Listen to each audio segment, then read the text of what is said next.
Hola, mi nombre es Ángela María Estrada, soy psicóloga social. Hago parte de La Paz Querida y ha sido muy grato que me invitaran a participar en las escuelas de conversación y concretamente en el tema de resolución de conflictos. Todos ustedes saben, en las escuelas se están desarrollando unos ejes o temas centrales para los cuales, digamos, se están construyendo unas campañas. Entonces voy a tratar de hacer un aporte a la campaña de resolución de conflictos. En primer lugar, quisiera hablar un poquitico de conceptualmente qué son los conflictos, intentar definir qué es un conflicto. Entonces podríamos decir que, en primer lugar, que el conflicto es una tensión o una disonancia o una incompatibilidad entre dos o más puntos de vista, pero también entre distintos comportamientos o inclusive entre motivaciones contradictorias. Esto tiene que ver un poco con si el conflicto es intrapersonal, interpersonal o intergrupal. ¿Por qué? Porque yo puedo tener un conflicto conmigo misma. En ese sentido, digamos, quiero bajar de peso, pero me encanta el azúcar. Entonces, ahí tengo que decidir. ¿Me quedo con los kilos de más que tengo y me como mi postre o renuncio al postre y bajo de peso? Noten ustedes, son dos motivaciones igualmente interesantes pero contradictorias. No se pueden lograr las dos. Eso también pasa en las relaciones interpersonales, sobre todo cuando tenemos que tomar decisiones, cuando tenemos que hacer acuerdos. Y la vida social está llena de acuerdos y de toma de decisiones. Y entonces, en ese sentido, los seres humanos nos vemos abocados a sentarnos, a negociar y, en ese sentido, a conversar.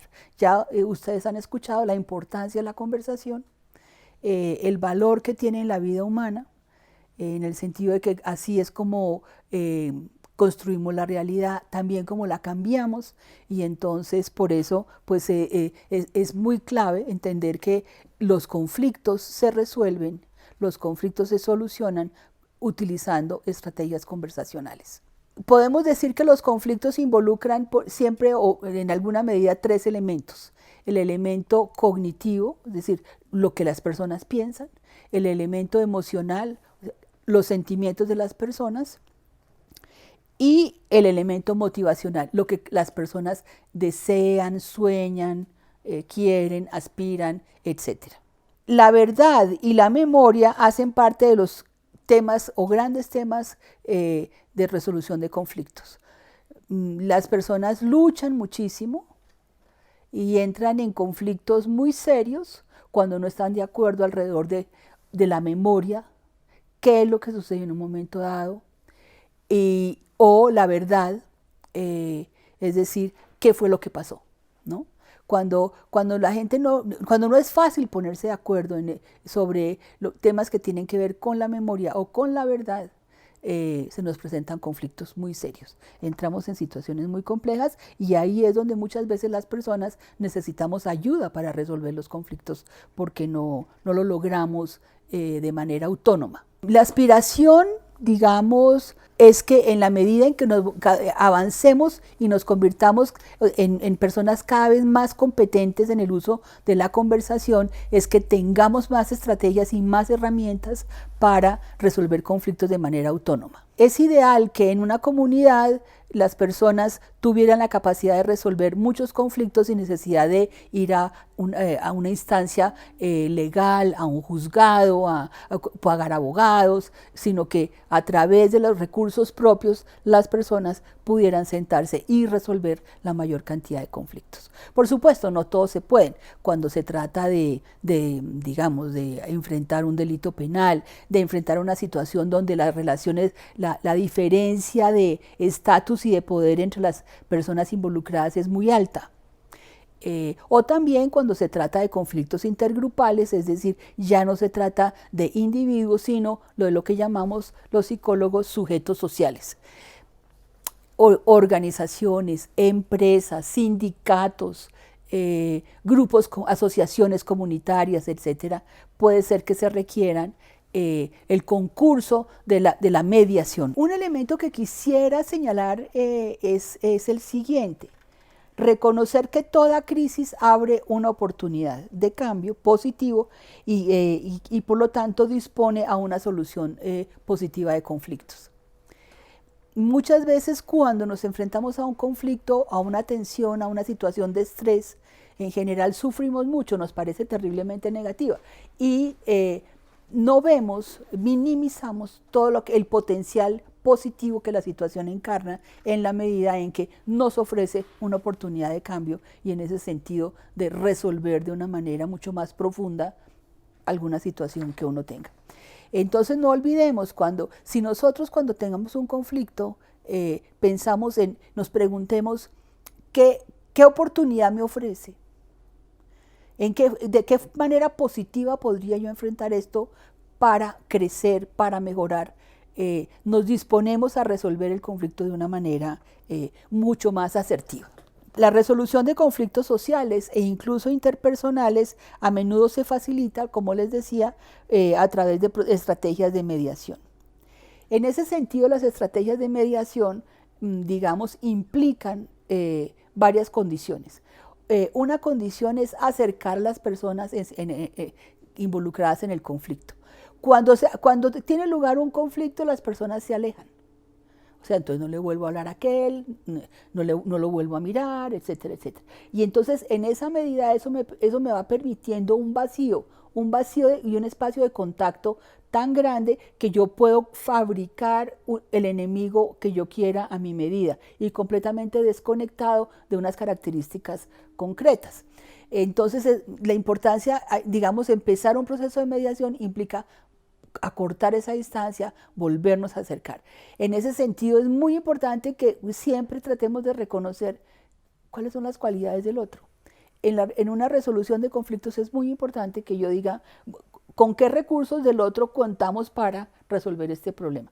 En ese sentido yo tengo que dejar de demonizar a mi enemigo, entre comillas, y traerlo concretico a la vida cotidiana y ponerle todas sus características también positivas, ¿no? También reducir la amenaza percibida, porque esa distancia que yo voy creando con el otro me permite, y en general todas las emociones negativas que se generan y se movilizan, me van facilitando que yo construya una amenaza cada vez mayor. El conflicto se va volviendo gigante, y yo percibo una gran amenaza. Entonces, igual, acercarme y de manera que yo pueda ir disminuyendo la amenaza. Despersonalizar el conflicto por medio de normas para la conversación. Ese es un elemento muy importante. En la medida en que yo logre diferenciar la persona de la situación que me molesta, yo empiezo a despersonalizarlo. A ver, voy a poner un ejemplo. Cuando yo digo de otra persona, es que esta persona siempre tal cosa, siempre se porta, es un guache, esa persona siempre es un guache, yo estoy diciendo una falsedad, porque yo no lo he observado siempre en todas las circunstancias, en todos los lugares, con todas las personas, y de seguro esa persona puede tener una situación en la cual sea afectuoso, amoroso, digamos, de fácil trato, etc. Entonces, lo que yo tendría que hacer es tratar de decir en qué situaciones a mí me pareciste un guache. O sea, este día en el que tú me trataste de esta manera, yo me sentí, inclusive me sentí muy maltratada. Empecemos por decir cuándo me pareciste guache, pero en realidad tenemos que pasar al hecho de que yo me sentí que me hicieron una guachada. O sea, yo tengo que invertir la forma en que me comunico y no decir el otro es un guache o eso fue una guachada, sino decir sentí que me hicieron una guachada. En ese sentido yo me sentí maltratada. Y entonces empezar a hablar en primera persona, que es uno de los elementos centrales de la manera como hay que aprender a conversar cuando uno quiere resolver un conflicto. Es decir, hacerse cargo de los sentimientos y no ponérselos al otro. Puede ser que el comportamiento de esa otra persona a alguien diferente no le parezca guache, no le parezca una guachada. Entonces, en realidad hay unas diferencias muy grandes entre cómo percibimos a las personas y en realidad lo importante es cómo me sentí yo. Porque claro que para el otro es importante que entienda que si se porta así, yo me siento maltratada. Entonces, ¿cómo podemos hacer para que en una ocasión diferente, en una nueva situación, podamos encontrarnos sin que yo me sienta maltratada por ti y viceversa? Lo más importante es hablar en primera persona, sobre todo cuando se trata de conflictos interpersonales. En una conversación, y ese es un ejercicio que podemos hacer, traer una situación real y poner como regla, 1, no juzgar, y 2, hablar en primera persona. Hacerme cargo de mis sentimientos, de lo que a mí me duele, de lo que a mí me molestó y de lo que yo quisiera, porque también puedo hacer ese tercer elemento. O sea, yo no voy a decir, tú eres un guache, eso es juzgar. Segundo, no voy a decir, no vuelvas a ser guache, no, yo voy a decir, yo me sentí en esta situación tratada mal. Y en tercer lugar, hacerme cargo del asunto y en ese sentido respetar muchísimo, ¿no? El otro elemento es respetar. Obviamente que para respetar y para que el proceso avance, yo tengo que hacer una muy buena escucha. Lo que se conoce como escucha activa significa escuchar con curiosidad, seguir la conversación del otro de manera tal que yo pueda querer entender más y en ese sentido hacer preguntas más que juicios. Entonces, en síntesis y ya para terminar, yo quisiera señalar que para resolver un conflicto se requiere acordar un conjunto de reglas dentro de las cuales estarían no juzgar, respetar, escuchar y hablar en primera persona.